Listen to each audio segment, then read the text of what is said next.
tsy atsika fa ny fahasoavan'Andriamanitra miaraka amintsika.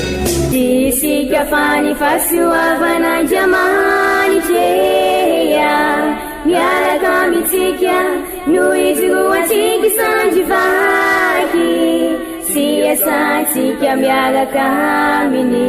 Ny fianakaviana no taniketsa ipoiran'ny vocation.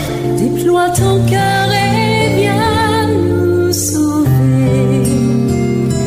Délivre-nous de nous, délivre-nous de tout. Fa sisika tokoa fa ny fahasoavan'Andriamanitra miaraka amintsika. Sisika fa ny fahasoavan'Andriamanitra miaraka amintsika no izoantsika sandrivaky sy asantsika miaraka aminy.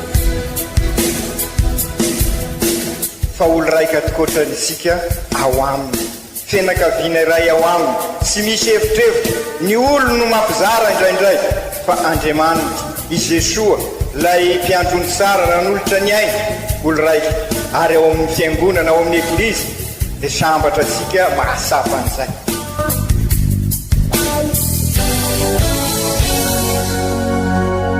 Olo araiky atsika atambatry ny fanahy masina kamiray, olo araiky ao amin'ny Kristy. Fandaram-pampianarana iarana amin'ny son excellence Monseigneur Benjamin Marc Ramarson eto amin'ny radio Fania.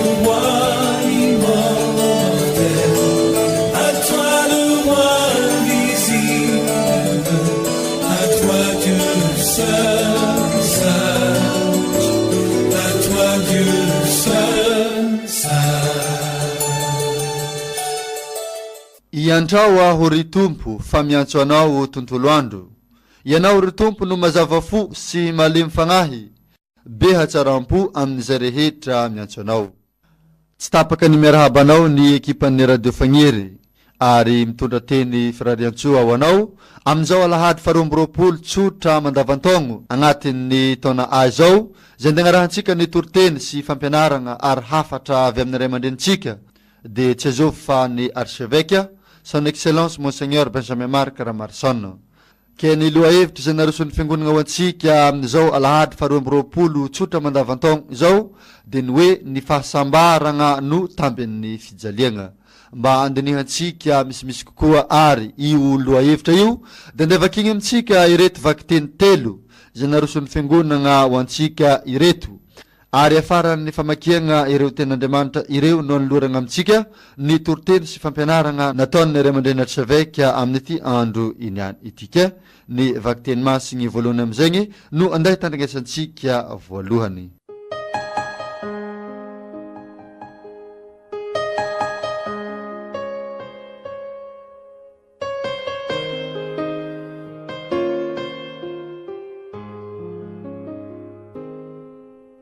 Vakiteny masigny voalohany, boky Jeremia mpaminany, toko 20:7 hatramin'ny 9. Notarinao aho ry Tompo ka voatarika, nosamborinao aho ka nahery ianao. Zavatra fiomezina aho isanandro, maneso aho avokoa ny olona rehetra, fa isaky ny miteny aho dia manao antso avo, manambara loza sy fandringanana, ka ny tenin'ny Tompo tonga fandatsana sy faomezana aho isanandro. Hoy aho, tsy hilaza ny amin'ny intsony aho, tsy hiteny amin'ny anarany intsony aho, dia isy toy ny afo mirehitra ato am-poko, voahidy ao anatin'ny taolako. Nanao zany hiazona azy aho, nefa tsy nahatana azy. Izany ary ny tenin'ny Tompo, isaorina ny Andriamanitra.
Taratasy faharoa ny Masindapôly apôstôly ho an'ny kristiana tany Roma. Toko faharoa ambin'ny folo andininy voalohany ka hatramin'ny faharoa. Ry kristiana havana, mangataka aminareo aho noho ny famondram-pon'Andriamanitra. Samia re manolotra ny teninareo amin'isy tompo, ho sorona velona, masina, ankasitrahina, fa izy no fanompoam-panahy mety ataonareo aminy. Ary aza manaraka an'izao tontolo izao fa miova amin'ny fanavozan'ny fanahy, mba afantaranareo ny sitrapon'Andriamanitra, izay sady soa sy ankasitrahiny no lavorary. Zanary ny tenin'ny tompo, isorana ny Andriamanitra. Alleluia, mavelomo, alleluia, tena fiainana. Alleluia, mavelomo, alleluia, tena fiainana. Mavelomo, tena fiainana. Mavelomo, tena fiainana. Mavelomo, tena fiainana. Mavelomo, tena fiainana. Alleluia, mavelomo, alleluia, tena fiainana. Mavelomo, tena fiainana.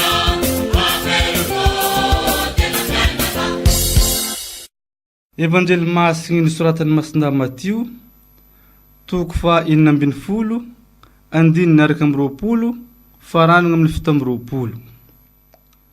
Tamin'izany andro zany dia noborahiny Jesua tamin'ny mpianany fa tsy maintsy ho any Jerosalema izy, ary ho ampijaliany ny olona sy ny mpanoradalàna mba amin'ny lohandohan'ny mpisorona, dia ho vonona ary hitsangako velona rehefa afaka ateloana. Ary naka azy hitanila kely i Piera ka niteny azy mafy hoe, sanatria tompoko, raha hiatra aminao izany. Fa nihodina izy ka nilaza tamin'ny Piera hoe, miala amiko ry Satana, manafotohina ahy ty ianao, satria tsy mihevitra araka ny hevitr'Andriamanitra, fa araka ny olona. Ary tamin'izay Jesua dia nilaza tamin'ny mpianany hoe, raha misy te anaraka ahy, oka izy andany tenany sy hitondra ny azy fijaliana ka anaraka ahy. Fa izay te hamonjy ny aina no havery azy, ary izay hafoy ny aina noho ny amiko no hahazo azy. Inona no soa azony olona raha mahazo zao tontolo zao izy, nefa very ny fanahiny? Fa ny zanak'olona dia ho avy amin'ny voninahitry ny ray, miaraka amin'ny anjeliny, ka amin'izay dia hamaly ny olona araka ny nataony izy. Masina ny tenin'ny tompo, derany eo anao ry Kristy.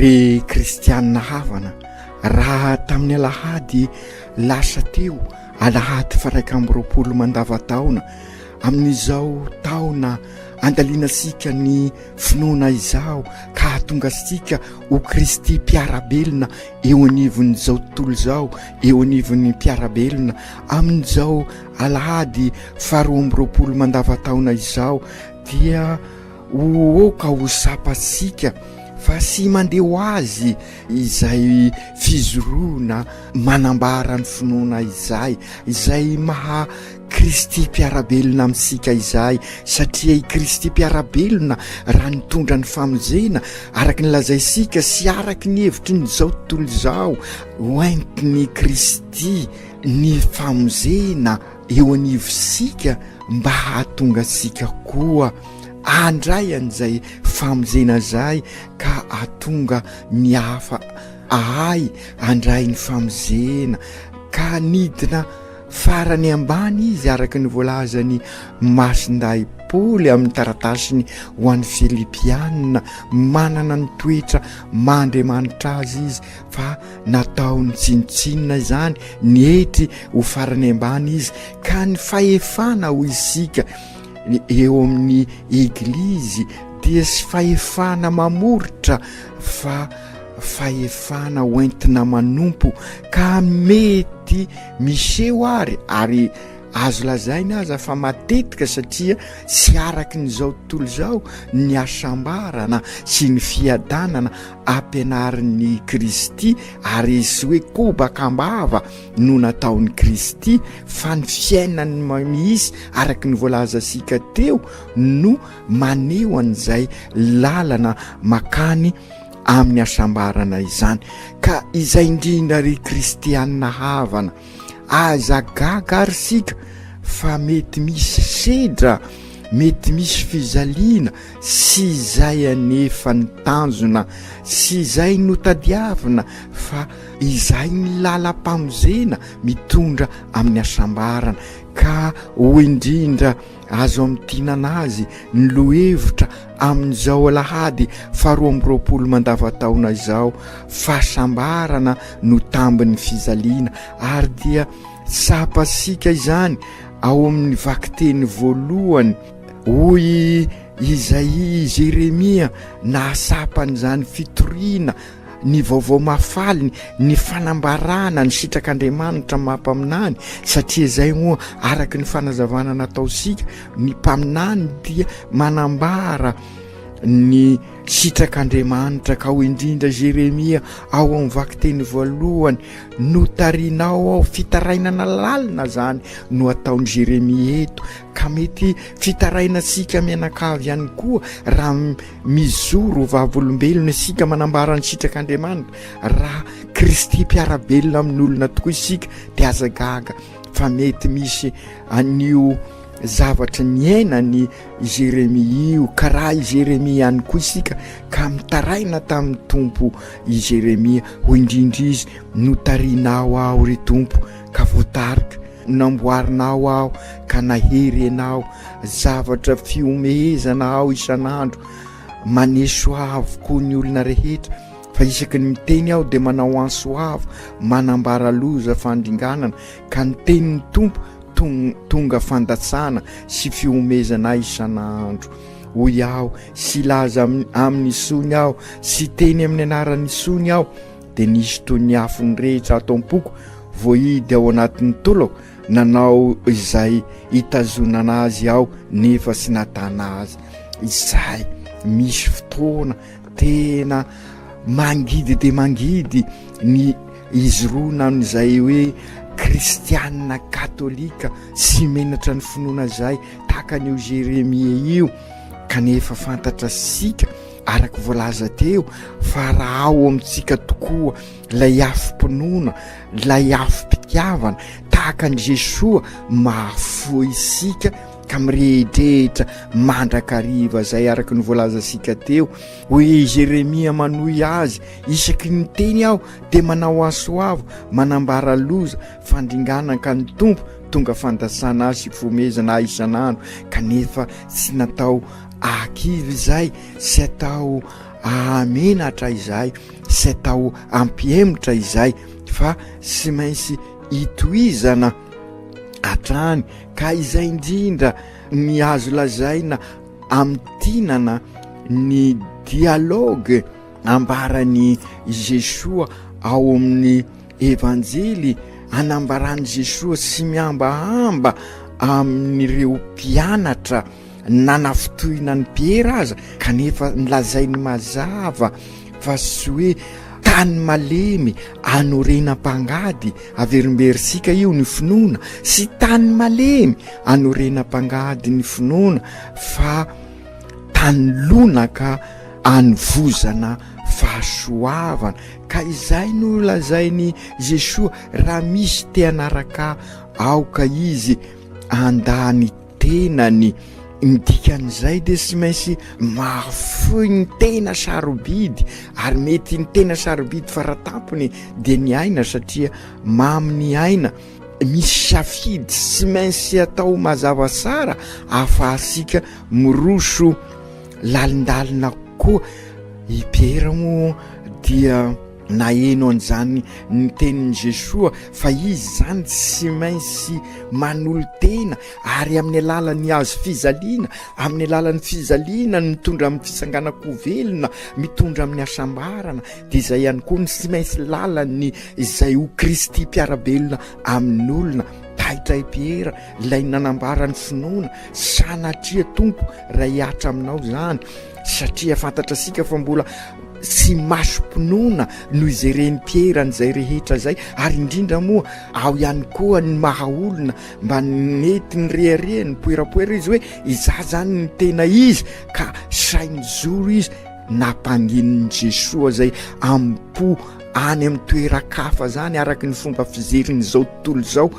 de namaly any Jesoa mila amiko risatana dia fataro ary fa aoka sy araky ny hevitry nyzao tontolo zao ny lalam-pamonjena fa lalana fahafoizana ka arakaraky ny hafoizanao no andresanao ny fahasoavana bebe koa ao amin'Andriamanitra tsy hoe mamono tena sanatria ary zay tsy mety zay fa manolo tena hafa ny hoe mamono tena fa manolo tena ho an'Andriamanitra io le lazaisika hoe manao ny asan'Andriamanitra zany hoe sy ny asany araky izao tontolo zao no kendrena azy fa araky ny sitrak'Andriamanitra ary io no ambarany Jeremia mpaminany ka raha araky ny sitrak'Andriamanitra manao ny asan'Andriamanitra sika de izy no anao ny asa sika ary zay ny dikany hoe raha misy tena araka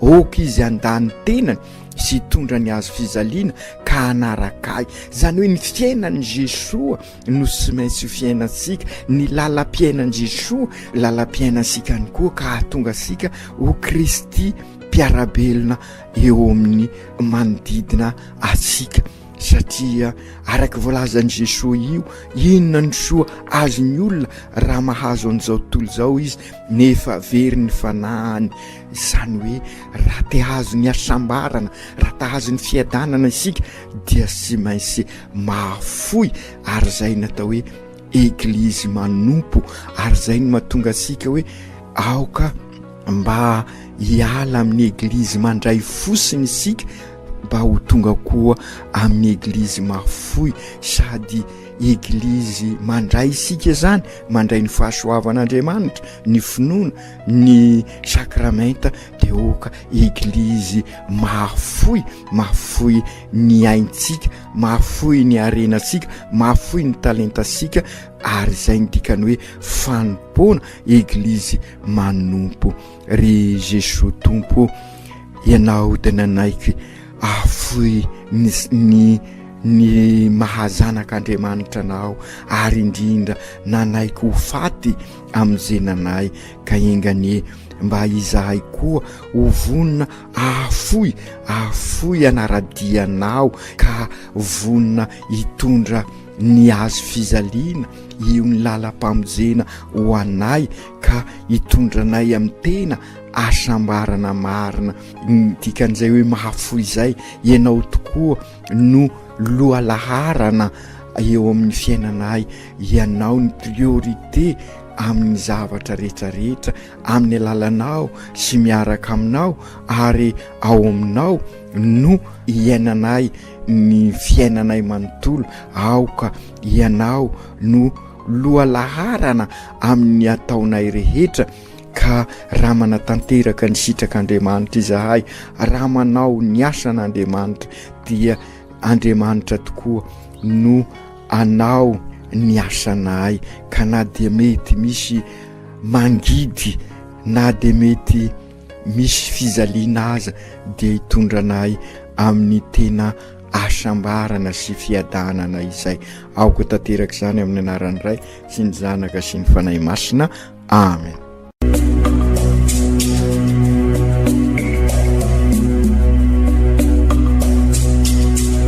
Tsy atsika fa ny fahasoavan'Andriamanitra miaraka amintsika. Isika fa ny fahasoavan'Andriamanitra miaraka amintsika no ijoatsika sandrivaky sy asantsika miaraka aminy. Ny fianakaviana no taniketsa ipoiran'ny vocation. Déploie ton cœur et viens nous sauver. Délivre-nous de nous, délivre-nous de tout. Fa sisika tokoa fa ny fahasoavan'Andriamanitra miaraka amintsika. Isika fa ny fahasoavan'Andriamanitra miaraka amintsika no ijoatsika sandrivaky sy asantsika miaraka aminy.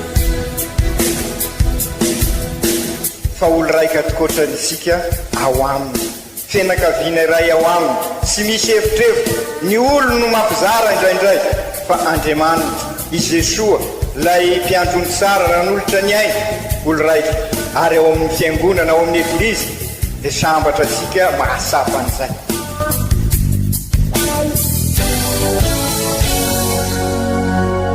Olo araiky atsika atambatry ny fanahy masina kamiray olo araiky ao amin'ny Kristy. Fandaram-pampianarana iaranao amin'ny son excellence Monseigneur Benjamin Marc Caramarson eto amin'ny radio Fania. À toi le roi invisible, à toi Dieu seul.